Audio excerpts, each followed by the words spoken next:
Let's go over the future of Star Wars when it comes to the franchise being run by Disney. This is Mike Zero here. If you guys are new to the channel, do make sure to subscribe to see future Star Wars content. Now, as you all know, just last Thursday, was the official debut of Solo: A Star Wars Story on its pre-opening night, garnering 14 million. In comparison to both Rogue One and The Last Jedi, it did in fact underperform. A lot of media sites out there, as the days roll by, through Memorial Day weekend into this week, went over how Solo: A Star Wars Story's box office bombed, it underperformed, it stalled, etc. And after all of this, the huge box office issue for this movie, which by the way, a lot of sites out there are saying this upcoming weekend right now, is a make or break situation.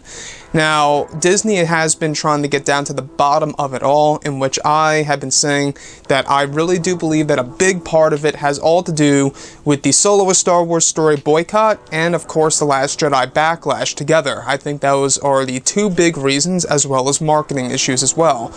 But looking at Disney, we do know that they're trying to get down to the bottom of it in their heads. You know, they may know the real issue, but maybe they're not really coming out and saying it up front.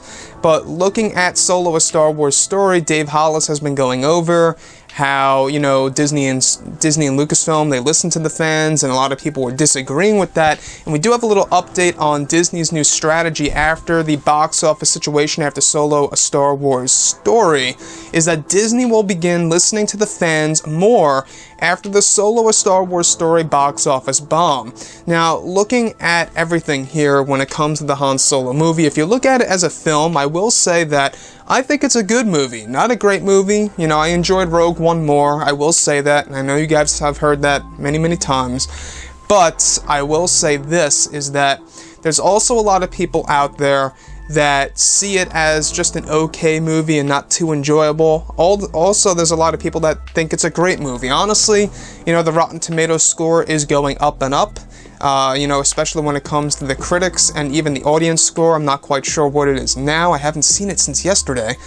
But looking at Solo: A Star Wars Story specifically, this is an example of how when a company realizes that, you know, they're losing money, I guess, they're going to change their ways and start listening to the fans, at least for now.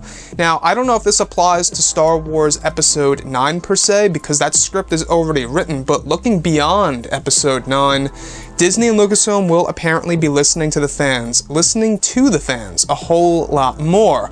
Now, what could that really mean? Are they going to pick up on stories that we want to see on the big screen, or are they going to make certain decisions when it comes to casting, you know, certain actors and actresses as portraying certain characters in films?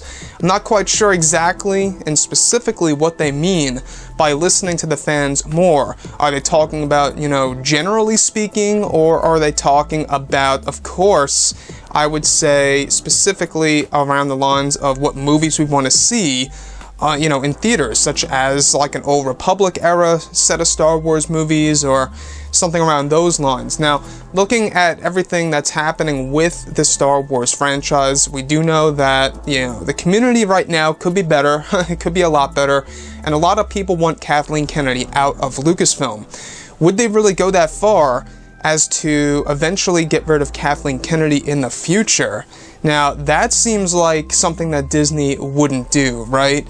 I really sure hope that somebody else does replace Kathleen Kennedy, because I feel like somebody else could do the job a whole lot better than her, and I think that Dave Filoni or just somebody else would just be a greater, you know, be in a greater position than her of running this big, big franchise and just handling it better. Like I said in my previous videos, I just think that Kathleen Kennedy doesn't really get Star Wars to the core of how the fans see it, right? Of how the hardcore fans out there see it, even the casual fans see it, right? Even some of my friends, they're casual fans, they don't really know much about Star Wars. A lot of them did not like The Last Jedi. Some of them thought Solo: A Star Wars Story was just okay. Meanwhile, they loved every other movie. They loved Rogue One, The Force Awakens, the original trilogy, the prequel trilogy. You name it. So, looking at what's going on right now with the whole entire fan base, the whole entire community, it really does upset me, and I really do wish that things get better as we move along into the future. We do know that the Disney head, right, the Disney boss of all things Star Wars, Bob Iger, is leaving in 2021, and this is leaving a lot of people thinking as to who his successor will really be. And whoever takes his position, what will that certain individual do with Kathleen Kennedy as head of Lucasfilm? Now, the other fear by a lot of fans, for people that have major trust issues with Kathleen, is that she could perhaps be the successor to Bob Iger and become the head of Disney, hence having, you know, even more control of Star Wars than what she has control of right now. So, Kathleen Kennedy as president of Lucasfilm, like I have said before many times in the past, in case you guys don't know, I'm really not all that on board with her as running things. I do appreciate The Force Awakens. It was a fun movie. It did have, you know, quite a bit of beats that did mimic A New Hope, but nonetheless, it was a great movie to me. I really liked The Force Awakens. I loved Rogue One.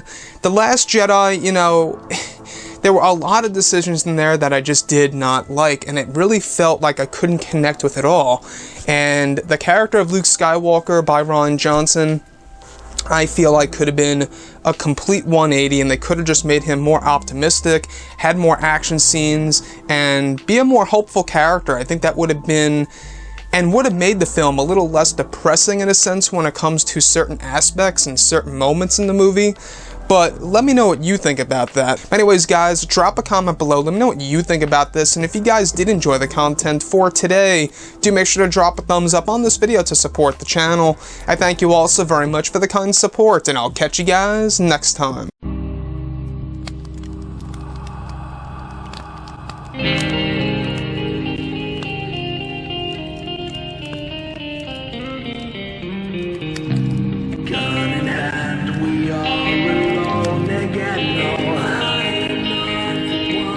From night to moon, we hear them moans again.